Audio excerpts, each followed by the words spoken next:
আমরা আবার নতুন করে খোঁজা শুরু করছি, তাই বলছি সৌনক দাদার ব্যাপারে তোমরা যা জানো, মানে যা জানো সেটা একটু আমাদের খুলে বলবে। ছোট থেকে ছোট ঘটনা যা কিছু একটু বলো না আমাদের, তাহলে আমাদের একটু সুবিধা হয়। মানে শ্যামলী বলতে চাইছেন যে তোদের যা মনে আছে মানে তোমাদের ওর সম্পর্কে যতটুকু মনে আছে, সেটা ওর আত্মীয় স্বজন হতে পারে, ওর কোনো বন্ধু বান্ধব হতে পারে, কোন জায়গায় থাকতো, যেটা যেটা যেটা মনে আছে, যা মনে আছে, এভরিথিং প্লিজ বলো। ওই তো ও যেখানে বড় হয়েছে, মানে ওই মালদার দীনবন্ধু অনাথ আশ্রম, ওই নামটুকুই বলেছিল। পরে তো সেটাও জানতে পারলাম ভুয়ো ঠিকানা। আসলে কি বলতো, আমরা না মানে we lived in the moment. আমি কখনো ওর পাস্টের ব্যাপারে জিজ্ঞেসও করিনি, আর ও বলতেও চাইনি। আমরা সবসময় কবিতা, গান, স্পোর্টস এসব নিয়েই থাকতাম। রোহিণী দিদি, প্রতিম দাদা, তোমরা তো সৌনক দাদাকে অনেক বড় বয়সে চিনেছো, মানে বড় বয়সে আলাপ হয়েছে। তোমাদের তো ছোটবেলাকার বন্ধু নয়।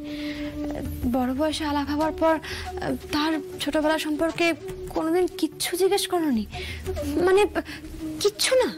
আসলে ব্যাপারটা কি, ওর সাথে আলাপ বেসিক্যালি ভার্চুয়ালি হয়েছিল।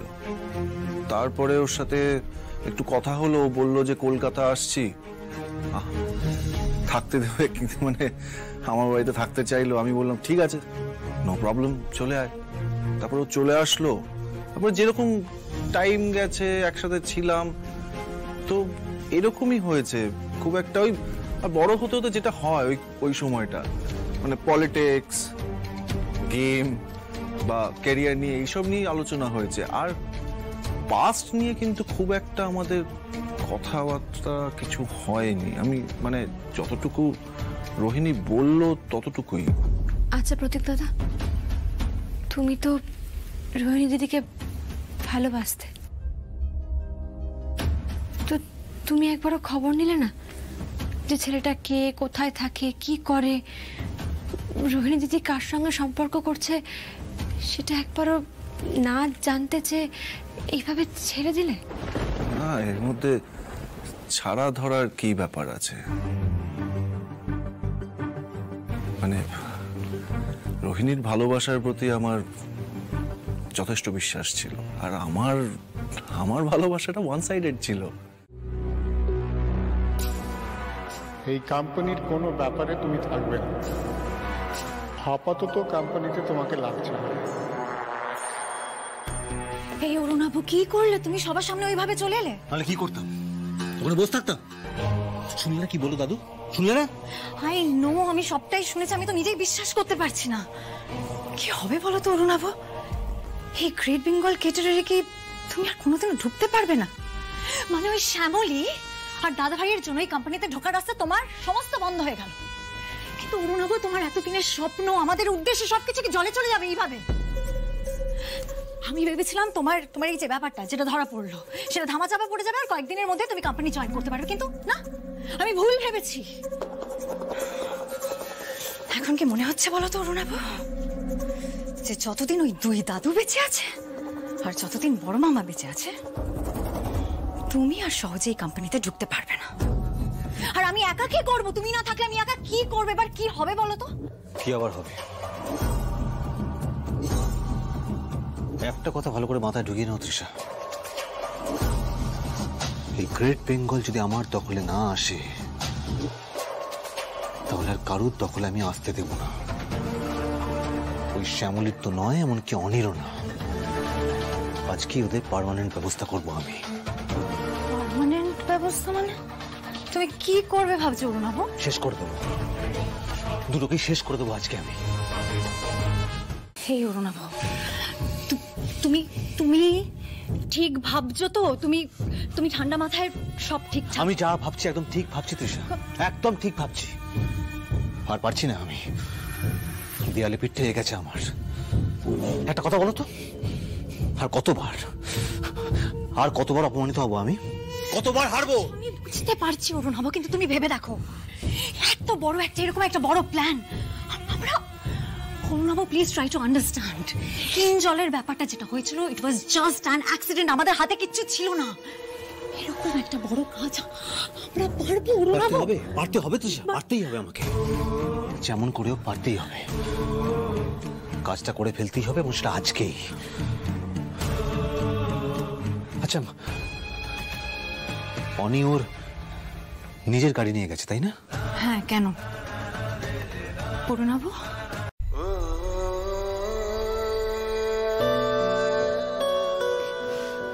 কিছু বলবেন স্যার? বলছি আপনার খিদে পায়নি? মানে এত বেলা হয়ে গেল, কিছু তো খাননি। ইস, আপনার খিদে পেয়েছে তাই না স্যার? হে বাবা, আমার মাথা থেকেই বেরিয়ে গিয়েছিল। আমি তো কিছু সঙ্গে করে নিয়ে আসবো, তাও আমি করিনি। এত দূরে যাচ্ছি, কিছু খাবার তো সঙ্গে করে নিয়ে আসা উচিত ছিল আমার। এখন আপনাকে আমি কি খেতে?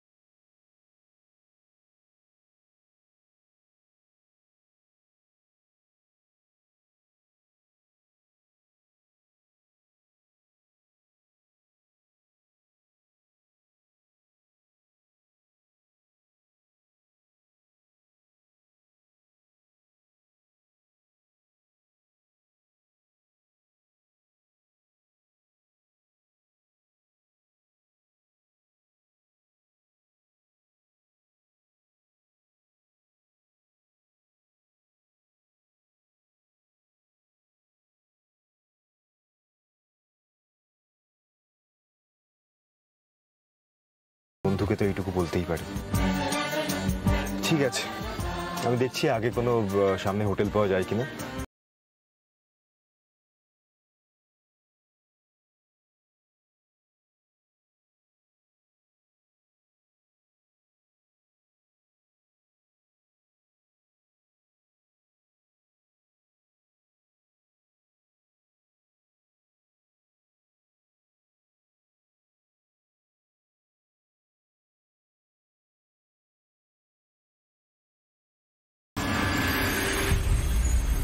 আরে এই, এ তো গাড়ি চালিয়ে যাচ্ছে। ওই যে গাড়ি না থামায় আমরা কাজটা করবো কি করে? চিন্তা করিস না, 2-3 কিলোমিটার পর একটা ফাঁকা রাস্তা আছে। ওরা গাড়ি না থামালেও আমরা ঠিক থামিয়ে দেবো। আর ওটাই গোল্ডেন চান্স, আমাদেরকে ওখানেই কাজটা করে নিতে হবে।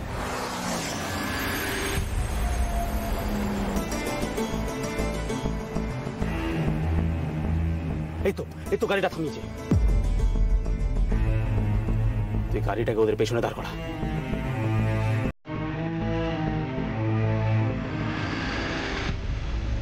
বাবা, এরকম একটা জায়গায় রাস্তার ধারে এত বড় একটা হোটেল থাকে নাকি? আসুন।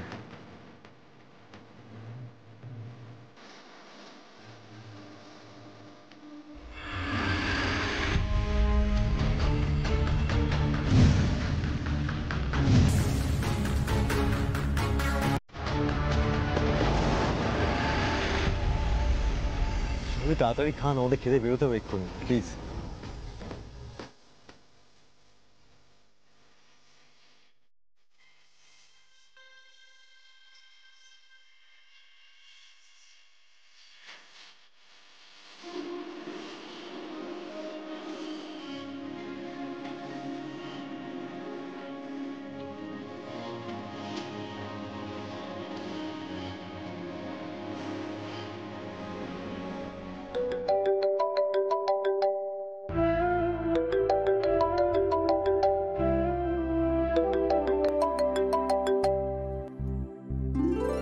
রোহিণী দিদি ফোন করছে।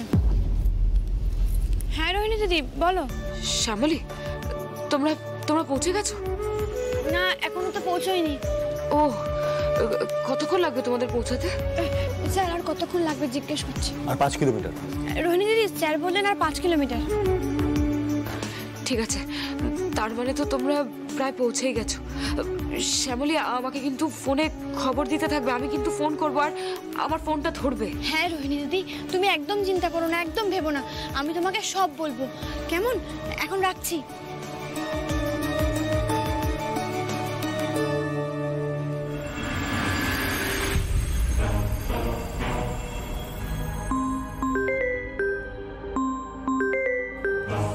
হ্যাঁ বল। হ্যাঁ দাদা, এরা তো একটা হোটেলে নেমেছে। এখান এখানে তো অনেক লোকজন আছে, এখানে একটা অ্যাকশন করাটা ঠিক হবে না মনে হয়। না না, মাথা খারাপ নাকি? সিসিটিভি আছে। আচ্ছা, তোরা যেখানে আছিস সেখান থেকে ফাঁকা রাস্তা কত দূর? এই ধরুন মোটামুটি 2-3 কিলোমিটারের মধ্যে। Very good. একটা কাজ কর, তোরা বরং ওই গাড়ির ব্রেক ক্যাপটা খুলে দে, তাহলে আশা করছি 2-3 কিলোমিটার যেতে না যেতেই গাড়ি অটোমেটিক বন্ধ হয়ে যাবে। তারপর ফাঁকা রাস্তা বুঝে কাজটা করে দিস। তবে আরেকবার মনে করিয়ে দিচ্ছি, কোনো প্রমাণ যেন না থাকে। ঠিক আছে দাদা।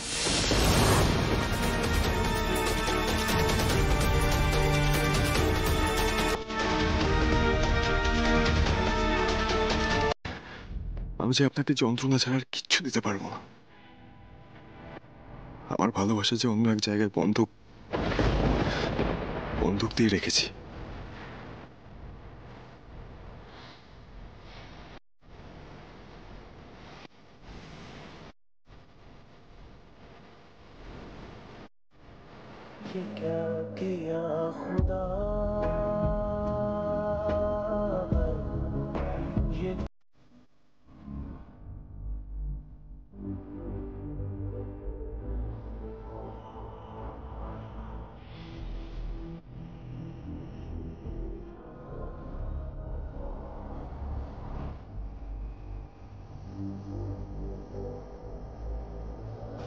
এই তো জ্ঞান ফিরে আসছে। আপাতত আর ভয়ের কিছু নেই, আমি আসছি। Thank you doctor.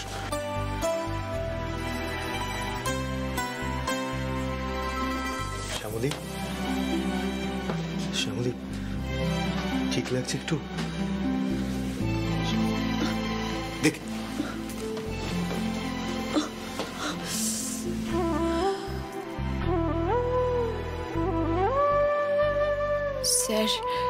স্যার কিছু শোনেননি তো? তখন রাগের মাথায় যে বলে দিলাম আমার ভালোবাসার দিকে এগোলেই, হে বাবা, স্যার কি শুনতে পেয়েছেন নাকি? এখন কিভাবে স্যারের মুখোমুখি হব?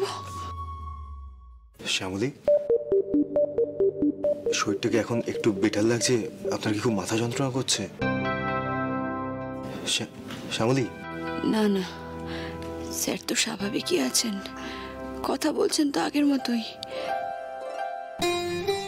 তার মানে নিশ্চয়ই ঝামেলার মধ্যে ওই কথাগুলো স্যার খেয়াল করেননি। শ্যামলী, বলছি একটু কি বেটার লাগছে আপনার? ঠিক আছে, আমি তাহলে বাড়িতে ফোন করে বলি যে আমাদের অ্যাক্সিডেন্ট হয়েছে, দেরি হচ্ছে, আপনাকে কলকাতার হসপিটালে নিয়ে গিয়ে একটু ট্রিটমেন্ট করাতে হবে। না না স্যার, না, আমার কিচ্ছু দরকার নেই, আমি একদম ঠিক আছি। কি বলছেন? আমার আর কোনো চিকিৎসা দরকার নেই, আমি সত্যি কথা বলছি স্যার। এখন তো রাত্রিবেলা, বাড়িতে সবাই হয়তো ঘুমাচ্ছে, এখন ফোন করে বিরক্ত করার কোনো মানেই হয় না। আপনি বরং একটা মেসেজ করে বলে দিন যে আমরা একটু বৃষ্টির মধ্যে আটকে পড়েছি, ঠিক সময় চলে আসবো, ব্যাস এইটুকু। স্যার বাইরে কি ভোর হয়ে গেছে? মানে ভোরের আলো ফুটে গেছে? এই বাবা, আমি কতক্ষণ অজ্ঞান ছিলাম! এই বাবা, আজকের পুরো দিনটা নষ্ট হয়ে গেল। না না স্যার, আর সময় নষ্ট করা যাবে না।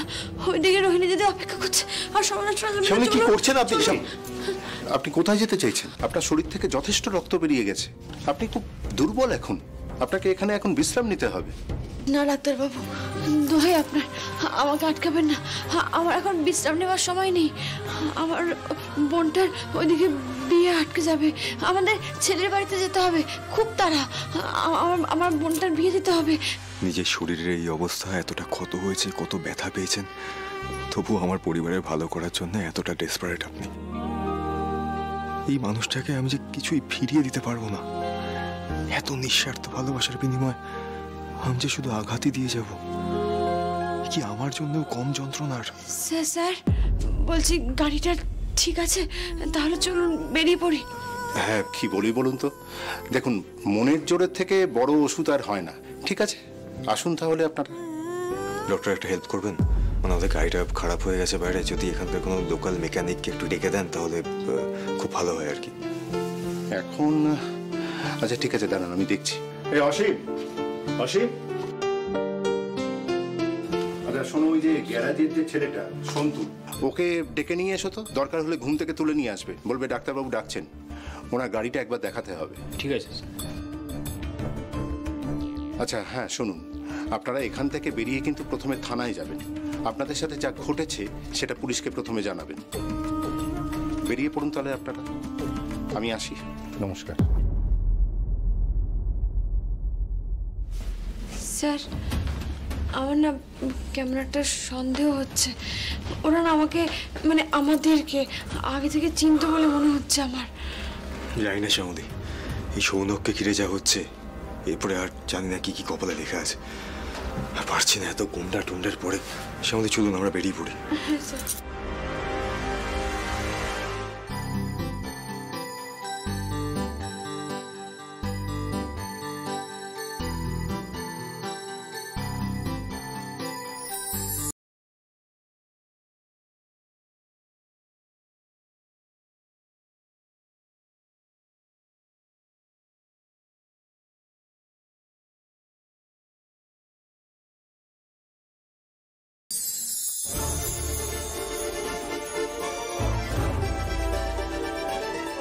না, বাড়ি ফিরেই শ্যামলীর সাথে আমাকে এই ব্যাপারে কথা বলতে হবে।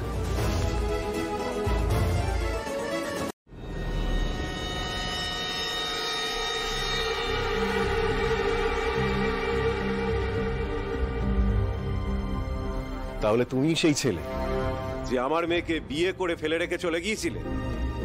আর কিসের ক্ষতির কথা বলছিলে তুমি? কি ক্ষতি হতো তোর? আমি বলছি সবটা।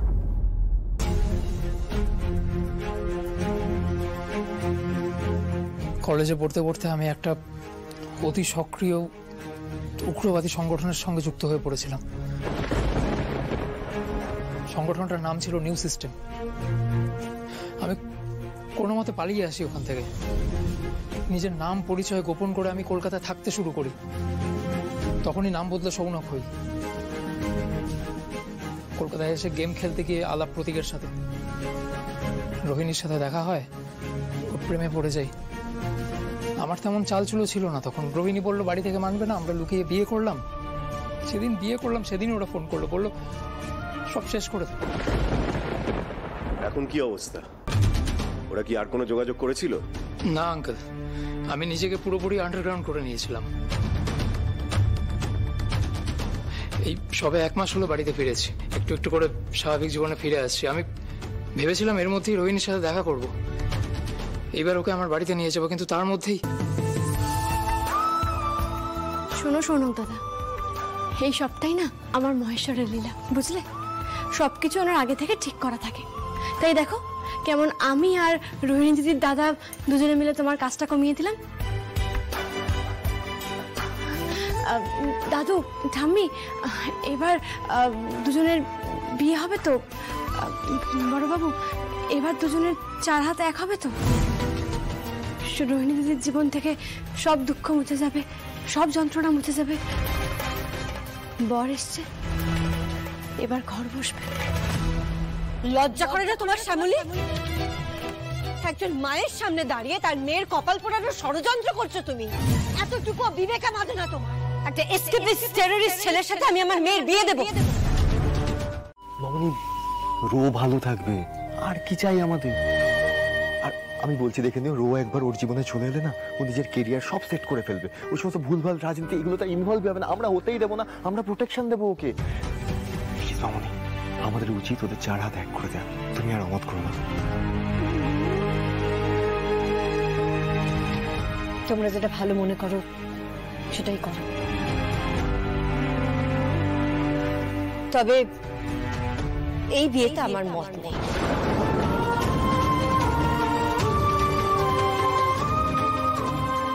আর এটাই আমার শেষ কথা।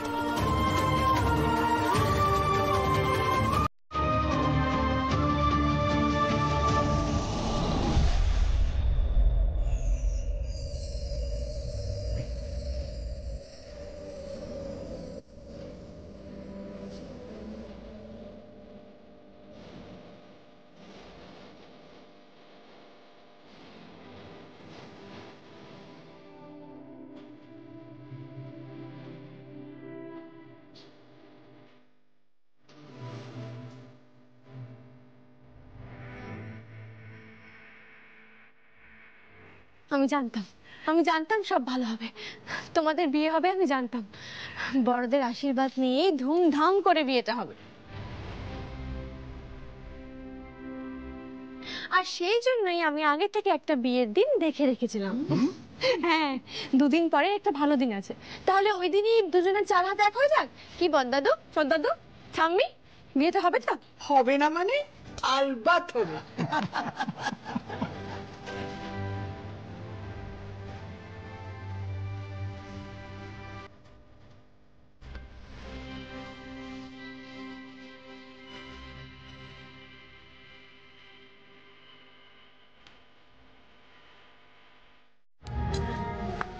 ওমা, মা তুমি আশীর্বাদ না করলে আমি সুখী হব না মা। প্লিজ রাগ করে থেকো না, প্লিজ মা। মা আমি সৌনককে ভালোবাসি, ওর সাথে আমি ভালো থাকবো মা। মা তোমার কাছে তো আমি কখনো কিছু চাইনি, প্লিজ মা এভাবে রাগ করে থেকো না।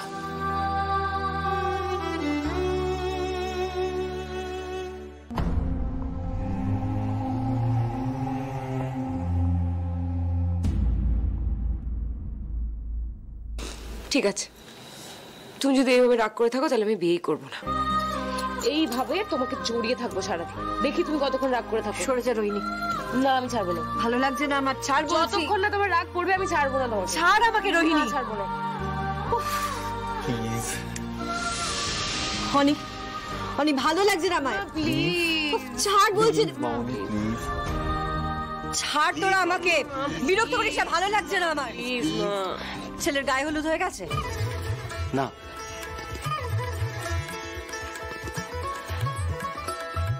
সারাদিন উপোস করে আছিস? ছেলেটার নাম সৌনক।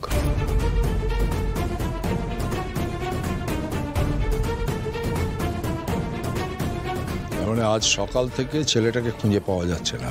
হ্যাঁ স্যার, আজ সকালে গায়ে হলুদের জন্য ওকে ডাকতে গেছিলাম, দেখিনি। স্যার আমার বোনটার আজ বিয়ে, ওর জীবনটা নষ্ট হয়ে যাবে স্যার, কিছু একটা ব্যবস্থা করুন না।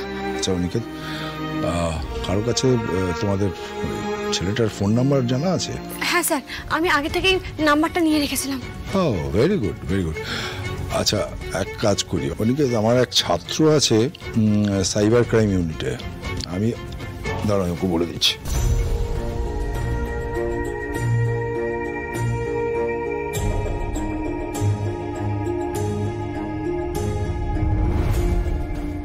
হ্যালো চিন্ময়, আমি একটা দরকারে তোমাকে ফোন করলাম।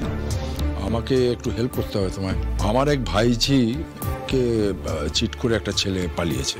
না মানে সে চিট করে পালিয়েছে না অন্য কোনো ঘটনা ঘটেছে সেটা জানা নেই, তবে ছেলেটাকে ট্রেস করতে হবে। আজ আমার ভাইঝির অন্য জায়গায় বিয়ে হচ্ছে, একটা বড় অঘটন ঘটে যেতে পারে। তাই বলছিলাম যে তুমি যদি একটু পার্সোনালি এটা দেখতে পারো। ওকে ওকে, আমি আমার ভাইপোকে পাঠিয়ে দিচ্ছি। হ্যাঁ, এই ঘন্টা খানেকের মধ্যে চলে যাবে। Okay, thank you very much Chinmoy, thank you. Aniket, বলছিলাম যে বলে দিয়েছি তোমরা বেরিয়ে যাও, কেমন? তাহলে স্যার চলুন, আপনাকে অনেক ধন্যবাদ, আমার মহাশয় আপনার মঙ্গল করুন। এবার তাহলে আসি। ও আচ্ছা ভাই দিভাই, তুমি সেই মেয়ে না যে অর্ধেন্দুর বাড়িতে রাঁধুনি সেজে ঢুকেছিলে? হ্যাঁ, আমার গিন্নি পাঠিয়েছিল। That's right, very good, very brave. যাও, এবারেও সব ঠিকঠাক হয়ে যাবে, যাও। ওকে স্যার, এটা হচ্ছে সৌনকের নাম্বার। সৌনকের সঙ্গে আমার বোনের বিয়ে ঠিক হয়েছিল। আমার বোনের জাস্ট গায়ে হলুদ হওয়ার আগেও বাড়ি থেকে লাপাতা। ও আমার বাড়ির অ্যাড্রেস জানে, বাড়ির সমস্ত কিছু চেনে। আমার তো অন্যরকম ভয় হচ্ছে যে ও কোনো রকম কোনো ষড়যন্ত্র করছে কিনা, কোনো রকম কিছু ক্ষতি করে ফেলবে কিনা। প্লিজ একটু দেখুন। এটা আমাকে হিরণ মেসের সবটাই বলেছেন। এক মিনিট, নাম্বারটা দিন। এখানে কি এই নাম্বারটা দেখো তো, ট্রেস করতে পারো কিনা, কারেন্ট লোকেশনটা দরকার।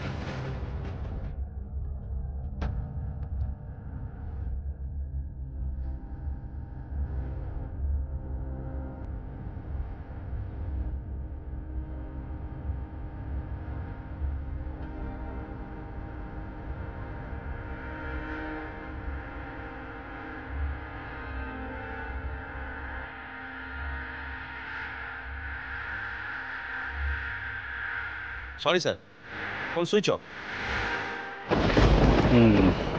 Sorry Aniket, right now we are helpless.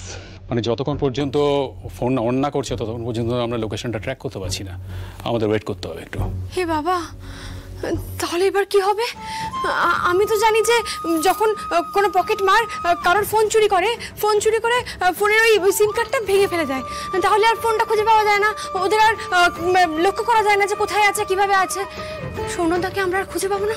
দাঁড়ান শ্যামলী, আচ্ছা স্যার, আমি বলছিলাম যে এই ফোনটা যতক্ষণ অন ছিল তো সেই সময়ের ধরে যদি রিসেন্ট কার সাথে কথা বলেছে সেইটাকে যদি একবার আমরা খুঁজে বার করি, সেই লোকজনগুলোকে যদি উঠিয়ে আনি, মানে ওদের কাছ থেকে যদি কোনো রকম কোনো ইনফরমেশন পাওয়া যায়, সেটা কি সম্ভব? শিওর, ফোন অফ করার আগে পর্যন্ত টোটাল কল ডিটেলস আমরা পেয়ে যাবো। এপি নাকি? হ্যাঁ স্যার। যে নাম্বারটা দিলাম ওটার কল ডিটেলসটা দেখো তো।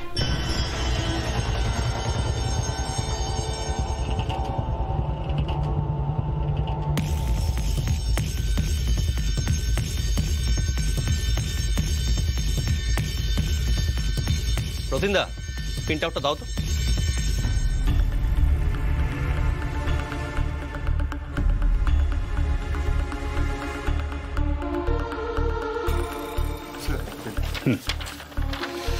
দেখুন তো এর মধ্যে কোনো কিছু চেনা নাম্বার পান কিনা।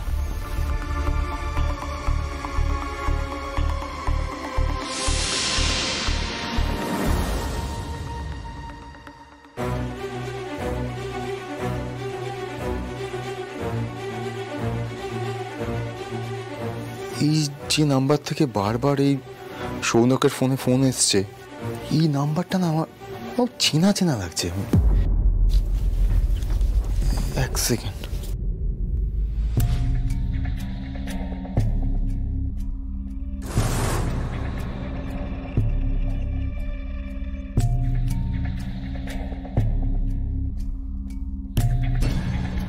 এটা তো প্রতীকের নাম্বার।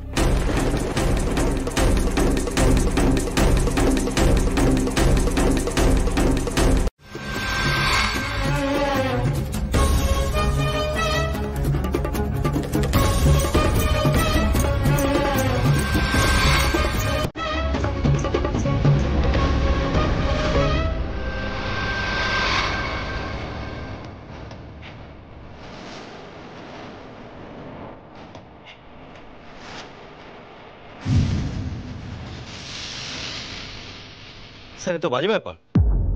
ইনকাম ট্যাক্স ডিপার্টমেন্টে এদের নামে অনেকগুলো রিপোর্ট আছে। 2 বছর ধরে এরা ইনকাম ট্যাক্স দেয়নি।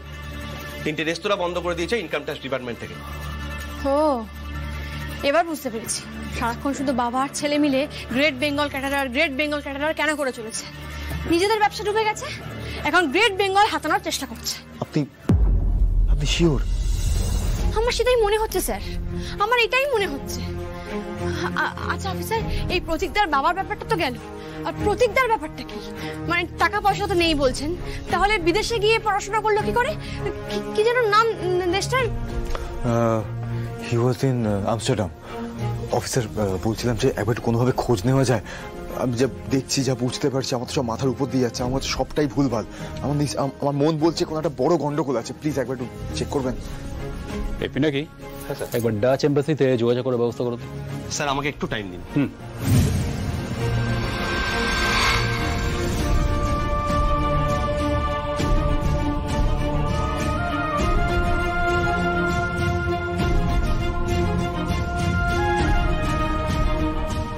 Hello, embassy of Netherlands. I am calling from Kolkata Police, Cyber Crime Unit.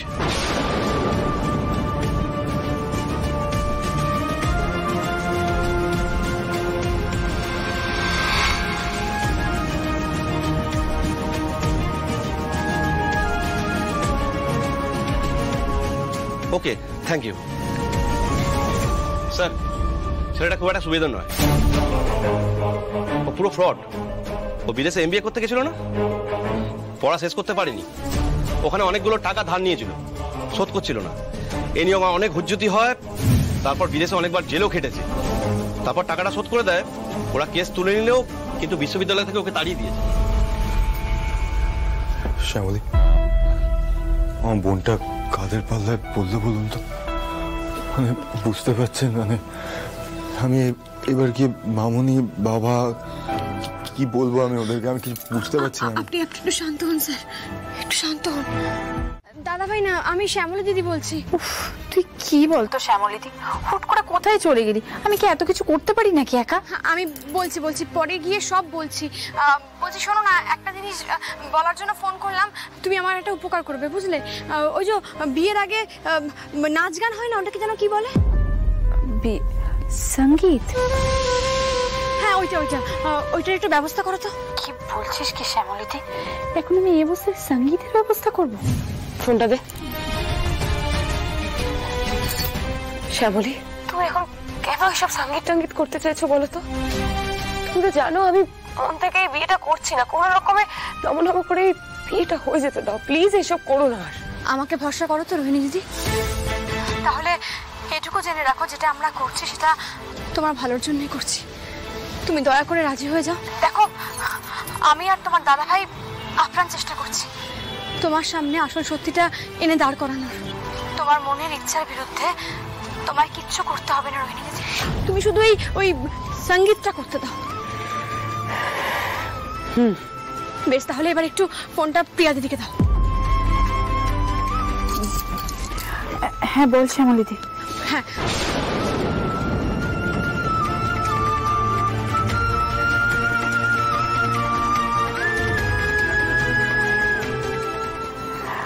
ঠিক আছে।